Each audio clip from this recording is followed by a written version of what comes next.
The Hyundai Santa Cruz marks a fascinating new era on the American car market. One where adventure aesthetic means more than it has in ages, and where trucks have gotten so big, we need smaller ones to fill the gaps below. But even small trucks aren't so small anymore. This is the era of the crossover truck, and the Santa Cruz is driving right into it. This is the 2025 Hyundai Santa Cruz, a modern tiny truck that's honestly not so tiny. And I'm Alanis King. Let's go for a drive and stick around for the end of this video to get this Santa Cruz's full report card.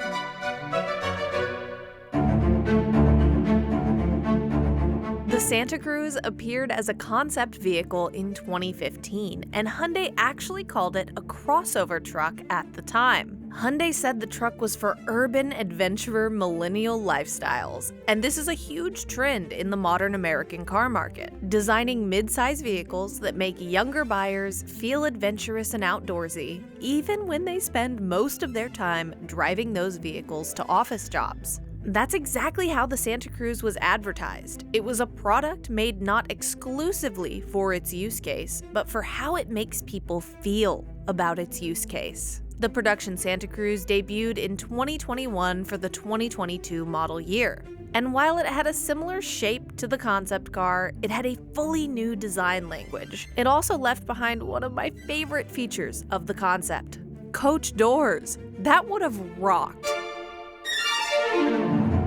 Since it was a concept, Hyundai has advertised the Santa Cruz for exactly what it is, which is a crossover truck, not a traditional one.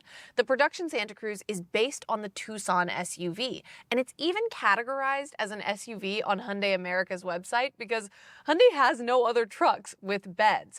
All of this means that the Santa Cruz has a lot of crossover attributes. For one, the Santa Cruz comes in either front-wheel drive or all-wheel drive, as opposed to traditional trucks where the two-wheel drive form is usually rear-wheel drive. The Santa Cruz is also a unibody construction, which means the body and the frame are together. You see unibody constructions in cars and crossovers, and they are lighter, more efficient, and more comfortable on the highway.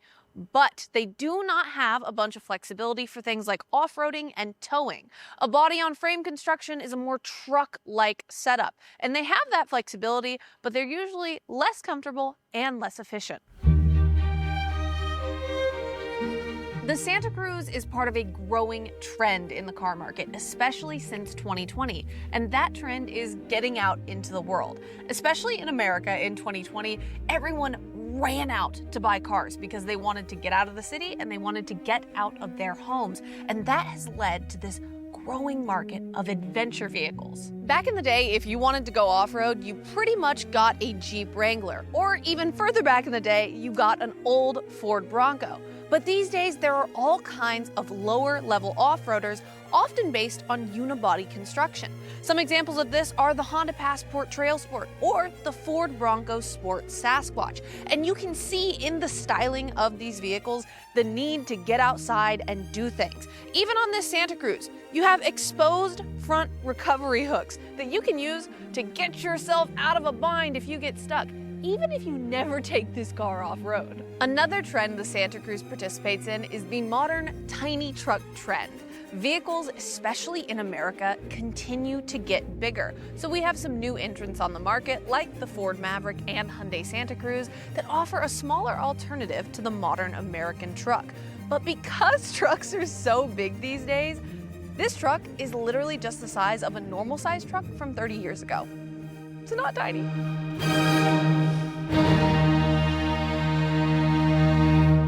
Speaking of stuff from 30, 40, or 50 years ago, if you really like vintage apparel, my sponsor, Homefield Apparel, has tons of it. Motorsports apparel, collegiate sports apparel, and everything else you could ask for. This Indy 500 jacket has a little patch from the 1950s, and the back of it is modeled after a seat cushion from the 1960s. If you love it like I do, you can get it 15% off with code ALANIS24.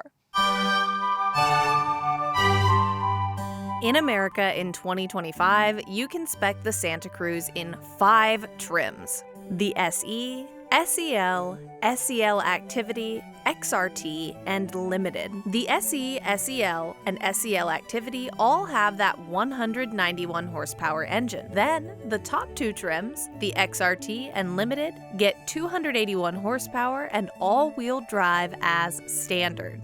This truck, the Santa Cruz XRT, is the fourth of 5 trims on the configurator, and Hyundai calls it the rugged trim with off-road styling additions. It's the only one in the configurator that has those front recovery points exposed on the truck. This truck starts at $40,150, and the only option on this particular one is $210 carpeted floor mats, bringing the total price to $41,810 after fees. Because this is the XRT trim, this Santa Cruz has a turbocharged 2.5-liter 4-cylinder engine that makes 281 horsepower and 311 pound-feet of torque. That goes through an 8-speed dual-clutch automatic transmission to all 4 wheels, and this truck has a towing capacity of up to 5,000 pounds. There's not a ton of interesting stuff going on in this engine bay, but I will note that everything's sitting down kind of low compared to just the hood, and also you get a physical dipstick. Yay! This Santa Cruz doesn't have the most impressive fuel economy. It's 18 in the city, 26 on the highway, and 21 combined. But what is impressive, and what I always remind people of when they're buying a new car, is that with Hyundai, you get a 5-year, 60,000-mile limited warranty. This became a thing because in the 80s and 90s in America, Hyundai got a terrible reputation for reliability, so they offered this massive warranty to bring customers back.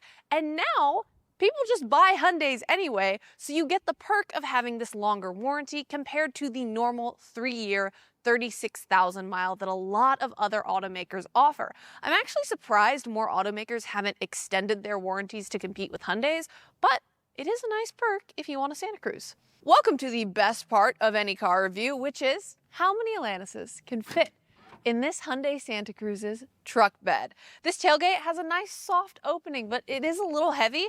And then once you're inside here, you have a little storage compartment, but it only fits like a garden hose, really.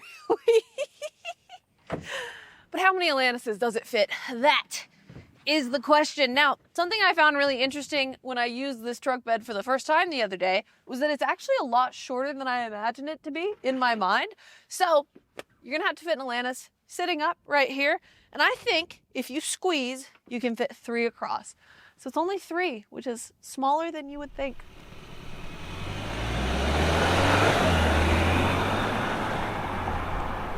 It's time to drive the Hyundai Santa Cruz, but before we talk about how it drives, I think it's important to talk about what it feels like in here and what the interior and the technology is like. And the first thing I noticed when I got in this truck was on the steering wheel, you do not have a Hyundai logo where most automakers put their logos. You have this little strip of silver that has 4 dots in it. And those 4 dots are actually H in Morse code. So instead of having an H like the Hyundai logo, you have an H in Morse code right here. And I think this is really cool for creating conversation about this car and about cars that have this logo now on it. But I think there's a pitfall here, and that is once the newness of this wears off, people will stop talking about the fact that it has H in Morse code on the steering wheel. And then if people take photos of their steering wheel, which is a normal thing to do when you get a new car, if you don't know what those 4 dots are, it might not do the trick of advertising Hyundai to you. So I'm not sure about it in the long term. I think it's cool as is, and I think it's an interesting idea, and it really plays on the minimalism of this interior. But I don't know if it's gonna be that great long term. Now, this interior is very minimalist, and in my opinion, it's kind of like an attempt to make this little Hyundai gasoline truck feel like a new, fancy electric truck, like one of the Rivians, one of the very stylish new trucks on the market. And I see that in here, and I see the inspiration and the appeal. I think the materials could be a lot better in achieving that approach. So when you get in a Rivian, you have all of these really nice materials. The materials change colors and textures, and it feels very upscale in there. In here, this is a black interior, and really we're just going from the leathers on the seats and the steering wheel to silver trim and piano black. And everybody knows that piano black looks great in a showroom, and it looks great when it's being photographed for 5 seconds. And then as soon as you go in to use this vehicle, there is dust, hair, grease, everything everywhere, all over this piano black. I don't care how well you wash your hands, you're gonna get grease on piano black, because that is just how piano black is. So I don't love that. I don't love the just extreme presence of it in here. Not only is it around the cup holders, is it on the dashboard, but it's also in the back seat. On the door cards, you have piano black around their cup holders too. And especially if you have kids back there, piano black scratches very easily. So if they have toys or anything else they're holding, you might be getting some scratches back there, and you might be kind of mad when you notice them.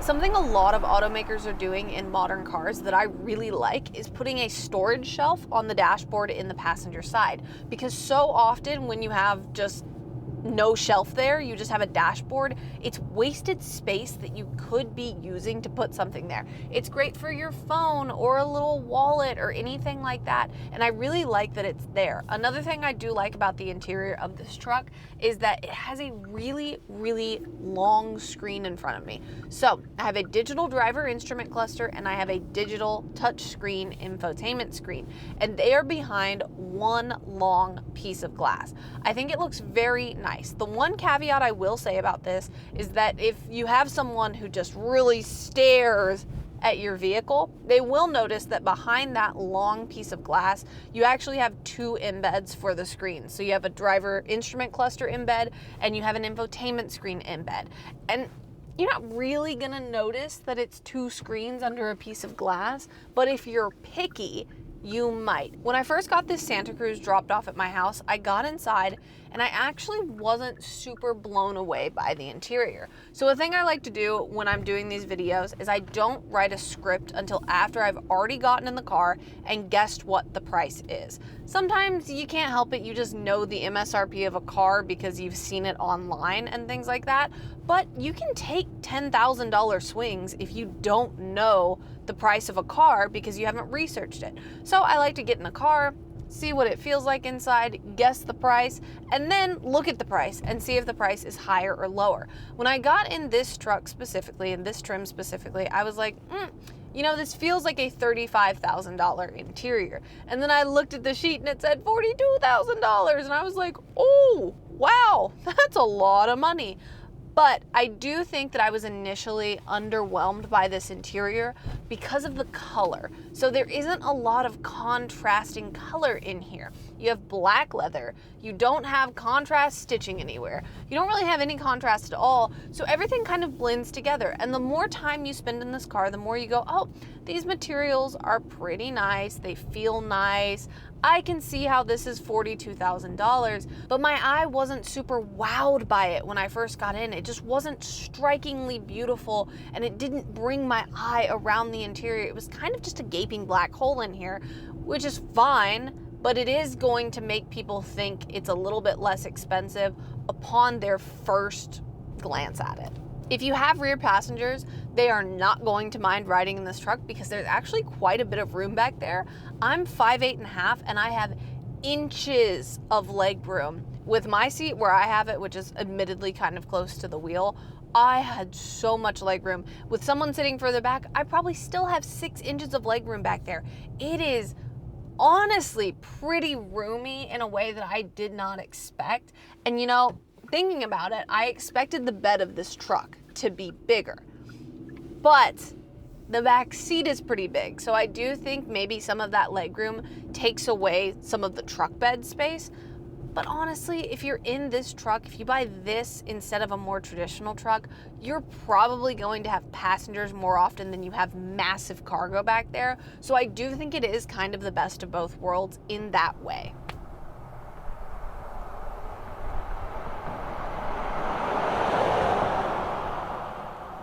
Now that we've gone through the interior of the Hyundai Santa Cruz, it's time to talk about how it drives.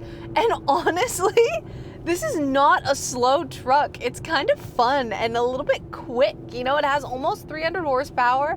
You put down the gas pedal and it leaps forward a little bit. Obviously, this is the higher trim with the nearly 300 horsepower engine. The lower trim is going to be about 200 horsepower, so it's probably not going to be as quick as this one, but it has some power because that's a benefit of having a crossover truck. It's not just massive and super heavy and kind of slow. It's kind of small, kind of agile, kind of crossover-y. In this truck, you get a medium amount of road noise and a medium amount of wind noise, especially at highway speeds. So I'm driving around in a neighborhood right now, and I can hear the road underneath me. It's not just totally silent in this truck, you know, but also it's not loud, and it's a very smooth driving experience. When you go over dips and bumps in the road, it's not rough, you don't hit them hard. The suspension does a really nice job of sucking it up and making it feel kind of luxurious in here. I think another benefit of having a crossover truck over just a traditional truck is the fact that this truck drives like a crossover. I don't feel like I am just carrying a huge weight all around me, which I feel in full-size trucks. They are massive. This feels like a manageable size with a truck bed, and I think that's really nice because people really do like having space. They like having a pickup truck bed. They like being able to put things places and haul them. And in this truck, you get that without having to deal with, you know, just having a massive truck that you really don't need, which is the case for a lot of people.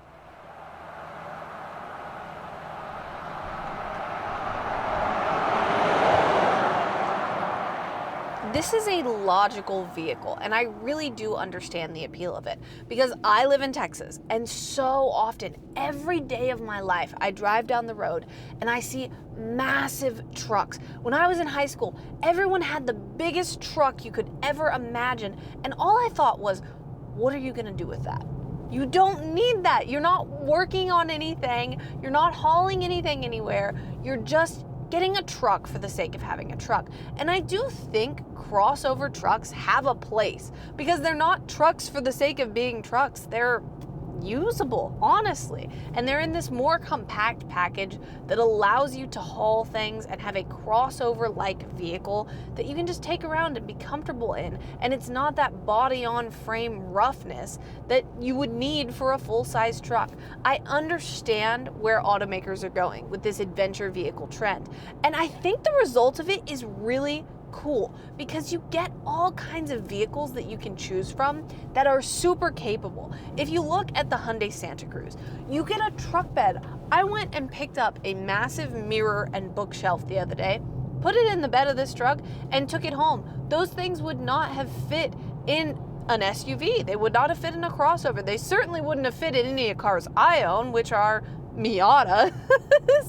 I get it, and it also serves a great purpose to have that truck bed back there. Another benefit from this adventure vehicle trend is you get vehicles like the Ford Bronco Sport Sasquatch or the Honda Passport Trailsport, which you can take off-road and slam around and be fine in. It's actually really cool to live in a world where we have adventure vehicles that honestly a lot of people are not going to use. They're just going to buy them for what they look like and how they make them feel, but they're so capable. And that is the cool thing about the modern car market, is that when you buy a car, you can buy it with so many good capabilities, and it's just up to you whether you use them.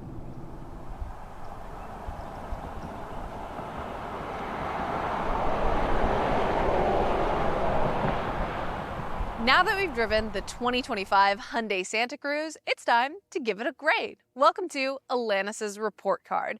The exterior on this truck gets a B+. I don't think it's the best looking from the front, but I do think it's cute, and that is worth some points. The interior gets a B. I see what Hyundai's going for with the minimalism. You want it to look like a Rivian in there. It's cute.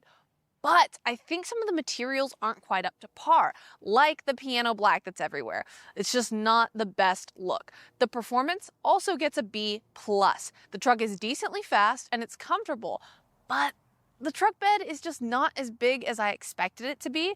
The value gets an A-.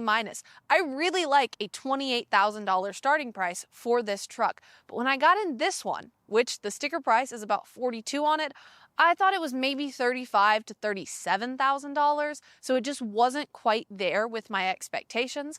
Would I take this truck on a road trip? Yes, I would. It's comfortable, it's nice, I don't really have any complaints, and overall, it gets a B+. I think it's a great package, but there are a few things that Hyundai could improve. Sometimes I sit back and think about how our present will be history someday. And one day, maybe as soon as a decade from now, we will either say, remember when Hyundai tried to make that pickup? Or, remember Hyundai's first pickup? It's wild to think of where they are now. Knowing Hyundai, I think we'll be saying the latter. But if I'm wrong, you can come back to this video in 10 years and call me out for it. We're in an era where people want to feel adventurous, even if they don't go all out in that adventure. They just dabble in it because they have to drive to work the rest of the week. Vehicles like the Santa Cruz facilitate that, even if this is not a traditional truck. And it's important to remember that not everyone wants to follow tradition.